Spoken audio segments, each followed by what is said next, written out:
Winehouse, Back to Black. Now, you may be tuned into Radio London thinking, hold on a second. James Erskine usually is here on a Tuesday or a Wednesday. What's going on? Well, last week we were trying to get a hold of him and he had decided that he would go on holiday. I mean, how dare he? Doesn't he know he's got to be here on the show? I'm only teasing, but it is great because he promised the team, he said, as soon as I land, I'll be here.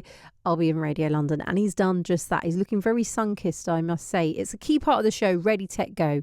And I'm joined live in the studio now with our resident social media and technology expert, James Erskine. James, it's great to have you back on Radio London. It's really nice to be back. Hello, Shay. We all had completely forgotten that you were away last week. That's fine, don't worry. That's and then all we were good. like, where is he? He's not come in. But it's great to have. Firstly, how was your holiday? Yeah, it was lovely. Really nice break. Simple break just in Marbella in Spain. Lovely. With another family who are very good friends of ours. So Nice. It's really nice. Really And nice. actually, you're really reflective of the fact that school's out for a Yes. lot of schools last week and then this week. Wednesday's the last day, as I understand it, Yes, for that's schools right. to break up. Yeah. And actually, it's quite perfect to have you on because there's a lot going in the world of technology and social media to discuss. Yes, there is. Yeah, as ever, there always is. But yeah. Let's delve into what can only be known and has been coined as Coldplay Gate. Yes. Tell us more. Well- This has been in every single article and every single media outlet possible. Well, this story. I often say that every story is a social media story. You do. And this one is a really good example. I'll give you a little bit of context just in case people have not been online for Sure. about the last week. But it goes back to last Wednesday. And there was a Coldplay concert at the Gillette Stadium in Boston. And Chris Martin, the lead singer of Coldplay, does a thing where he takes the camera and focuses on different people in the audience. Yeah. And there was a couple in the audience and the camera zoomed in on them and they were in an embrace, not a particularly romantic embrace. She was watching the stage, Yeah. he was behind her. Just hugging her. Yeah. Exactly. Yeah. And when the camera focused on them and they were broadcast to the whole stadium, they didn't kiss, they didn't smile. In fact, she looked horrified and he recoiled and moved away. Yeah. And Chris Martin, lead singer of Coldplay, said, "Oh, I hope they're not having an affair." Well, guess what happened next? Exactly that. He said they're either having an affair or there was something else. I can't remember what the other point was. Or they're very shy. He said either they're having an affair or they're just very shy. That's right. Now, what happened was the internet did its thing. And that clip went, to use an old-fashioned phrase, slightly viral. Yep. Everybody saw it. And as everybody was seeing it, internet sleuths, the general public, were starting to piece together the puzzle. And it emerged that he was the CEO of a leading tech firm. His name was Andy Byron. Yeah. She was the head of HR, or the chief people officer, at that same firm. So they were indeed having some kind of an extramarital affair. That particular 20-second video clip was viewed in the first 3 days after the concert over 30 million times. Also, in Wow. the 72 hours after that clip went viral, that name, Andy Byron, was the most Googled name in America. Oh my So gosh. everybody was looking for context. The other things that happened, for me, kind of show a few warning signs of social media. One thing that happened was that his wife was tracked down and she removed her surname from all of her social media profiles. Yeah. That was her protest. The other thing that was circulated widely and reported as fact was a statement that Andy Byron released on behalf of the company Astronomer. And in that statement, which was retrospectively proved not to be a real one, it was fake. Okay. It actually quoted some Coldplay lyrics and said that Coldplay shouldn't have been filming him. So it made him look even worse. Okay. It's funny, when I saw that fake statement before I'd researched and knew it was fake, it was... I actually shared it with my incredible wife and she immediately said, that's got to be a fake statement. Okay. So I did a bit of due diligence, found out it was a fake statement. The real statement came about 24 hours later. Sure. It raises so many questions. It's the good, in that it's now become an online social media meme. There were baseball matches in America over the weekend where famously the Jumbotron, the Yeah, big camera I saw that that. films the crowd, Yeah. everybody was mimicking the couple looking horrified for being filmed. Yeah. So it has kind of got some fun elements to it. There have been some incredible memes. There've also been visuals from the concert of the most unlikely couples to be sharing a Jumbotron or a kiss cam. Wow. There have been faked images of Donald Trump and Joe Biden, for example, so in some kind of an embrace. It also raises some really interesting questions. The fake news element about the fake statement, and also as the other bit of when a 20-second clip goes viral. I mean, 60 million views by now, they estimate. It's huge. It's huge. And I mean, it comes back to your original point of, you have said this for quite some time on Radio London, that every story is a social media story. I mean, this just amplifies that. It really does. And there's a tech element here too, Shay. Okay. And that is this. When are we not being filmed? Right. When are there not cameras?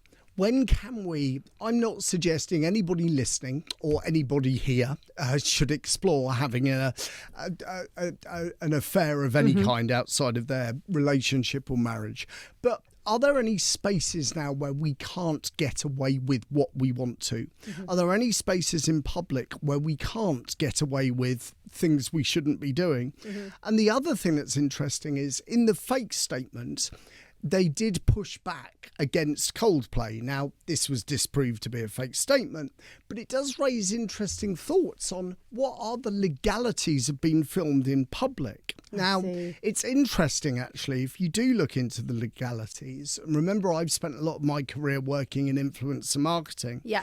Broadly, this whole myth about you can't film me without my consent is a nonsense. Right. If you are in a public place, broadly, unless they're going right up close and asking you questions, you can be filmed.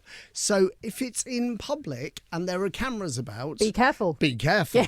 Don't go to big concerts with Exactly. your extramarital affair. Gosh. But yeah, so there's a technology angle here, Yeah. and there are some big questions. I mean, it's funny because there were some big news organisations that reported the fake statement as a real statement, and Really? it shows fake news being proliferated by mainstream news providers.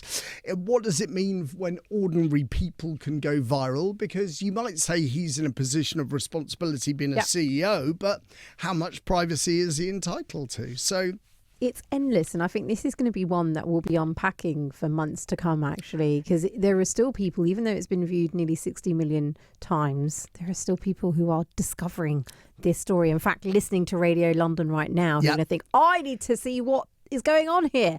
Let's move to the next story, because I'm really intrigued by this one. I'd like to talk to you about AI coming in for entry-level jobs. It's been in the news extensively. Let's go with the article from The Observer saying Big Four cut jobs for graduates as AI adds to consulting crisis. What's going on here? Well, this is the Big Four consultancy firms. This was a piece in Sunday's Observer that I picked up, and it was fascinating. And the Big Four consultancy firms are effectively reducing their university intake, and they're offshoring some roles where there are cheaper workforces. But also the other key thing affecting graduate intake at the Big Four consultancy firms is AI. Okay. So AI is starting to replace people. Now, you've heard me say before that what AI needs is a human touch. AI, there used to be a famous turn of phrase in computer coding, which was GIGO, garbage in, garbage out. Okay. And remember, AI scrapes everything. Yeah. So it doesn't necessarily know what is right. It sometimes doesn't know what's a credible news source. Just brings it all together. So it brings it all together and spits it out. So you do often need somebody there. But for the groundwork, Yeah. for the sourcing, for the getting to grips with data, often AI is a heck of a lot quicker than a real life person. And that's scary, because it's one of these things that, of course, we know the job market is difficult enough as it is, but being a new graduate, are universities, schools prepared? Are, the general public getting ready for AI and the impact it's going to have on future careers? Well, it's a really good point. The big four accounting firms, Deloitte, EY, PricewaterhouseCoopers and KPMG, posted 44% fewer jobs for graduates this year compared with 2023. That's an incredible stat, isn't it? And you're right. I think what needs to happen, I've been talking about digital literacy in schools for a long time. Yes. AI literacy, being prepared for new careers that use AI but are not replaceable by AI, Sure. I think is going to be really, really important. It's a concerning one, I must say, for any parent or guardian who has a child in school, specifically in primary school, because you just think, my goodness, my child. And I'm thinking of my own 7-year-old here as a mum, and the conversations I'm having at the school gates with a lot of parents is, well, in the end, our children are going to end up being the guinea pig generation of how do we adapt? Completely. And I think the generation in school right now are a guinea pig generation for social media. You might find the next generation are a guinea pig generation for AI. Right. The one word of, if you like, celebration I would give. Go on then. The one word Give us some of- hope, I'll give you please. some hope. I did not have a clue that the job that I had existed until I got my first job after university. I see. So I was what's called a media planner buyer. I didn't know adverts had to be planned. I didn't know media had to be chosen. I Right. didn't know there was somebody there with a spreadsheet. Okay. Ironically, that's one of the roles that's probably under threat as a result of AI. Okay. But what I would say is the biggest company in the world in 10 years' time probably won't be the biggest company in the world right now. I see. So not only my children that are going to school might not be aware of the jobs they end up in, they might be working for some of the biggest businesses in the world that are not yet They created. don't even exist. Exactly. But then that comes back down to this big wormhole of conversation of what do we educate our children in? No, that's a really good point. I mean, you remember there was, if you think back, and I've used this example before, Nokia were once seen as too big to fail. Yeah. Now we're a Nokia. Look at Motorola. Look at BlackBerry. BlackBerry. Gosh. And these are all I remember that. businesses. I mean, they're all still going in some capacity, Sure. or the brands are, or the labels are still alive. Yeah. But they were the biggest companies in the world. It's really strange to think. Netflix have not been around for that long. There are UK businesses like Motorway that are now valued hugely and have disrupted the Yes. entire car market. But they weren't around not that long ago. So Exactly. the biggest businesses are still on their way up. Okay, well, that's some good news. Yes. I'm glad you leave us with hope. This story, however, has been so upsetting. I saw that you'd want to talk about it today. This morning I was thinking about this story and I was so upset I thought I can't even talk about it, but it's so important to discuss. And we're talking about the lionesses and racism. Yeah, It's horrific. horrible. It's just horrific. Well, I remember when England were playing, was it the Euros or the World Cup last year? Maybe It was the Euro. It was the Euros. And there was a penalty miss Yep. and there was some racist vitriol following the penalty misses. Well, a similar thing has happened with the Lionesses, specifically Jess Carter, who basically has come in for some abuse. And look, criticism, particularly of professional athletes, is fair game. When it drifts into racism, there's no place for it. Lucy Bronze gave an interview to The Independent, and she actually said that England had made a decision to stop taking the knee at the start of games following the abuse that Jess Carter received online. And it's really unfortunate. There are lots of cases out there where people are going to be keyboard warriors. You do wonder whether people that are typing this sort of horrible content would say it in a public place. They know it's not acceptable. I doubt it would be said out loud, but it's horrible that keyboard warriors do it. We should give a shout out for the brand or the business or the organisation called Kick It Out. They have been around in football for a long time with a view to kicking racism out of football, and they have been very vocal on this and produced a number of visuals and pieces with the Lionesses to say that this sort of behaviour is not acceptable. It's a really horrible side that the gateway of social media brings to people that haven't got good things to say. You just want to watch the football. You want to have a great Saturday night enjoying watching the Lionesses. You just want to get together with your mates, go to the pub and say, come on to the Lionesses. And then this vitriol becomes part of the conversation. I think for a lot of football fans, it's just upsetting that we're still having the same conversations every decade about racism and football. Come on. How do we deal with it? I suspect is what a lot of fans are thinking.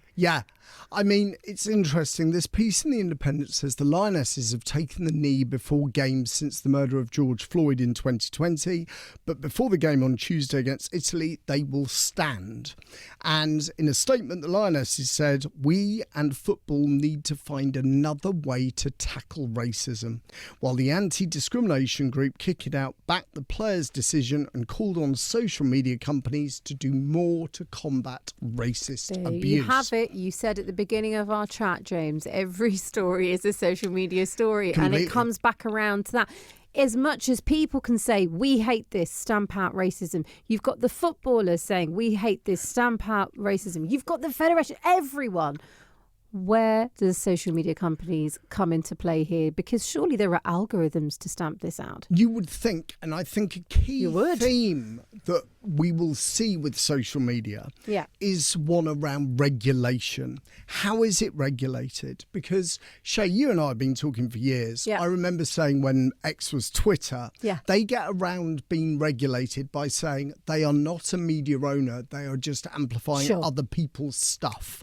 And as long as social media platforms don't create their own content, they used to get around it by saying, well, we're not the content creators here. So that stopped them being regulated. That's changing. The Online Safety Act comes into play in the UK this week. In Australia, there's big regulation looking at social media for under 16s and more broadly at the way that digital media is consumed. So regulation is going to be a really hot topic in online and social media. So you promised me when you come back that will be the first story we talk about then. Let's do it. James, it's always a pleasure having you here on Radio London, and thank you for unpacking a lot of this technology and social media news. People can find you, funnily enough, on social media, can't they? Yes, they can. I'm on X and Blue Sky, and you'll find me at James Erskine, and check out the wearerocket.co.uk website for more about the work I do in my day job. Fantastic. And it's spelled Erskine. James, thanks for coming in today. Brilliant. Real pleasure Thanks, having you here. James Erskine there. Head to his social media for more details. Time now is 3:31. Let's get an update on the roads and those trains with Billy Reeves. Yes, not off. Waterloo. Network Rail have apologised for a signal failure which took out 14 platforms at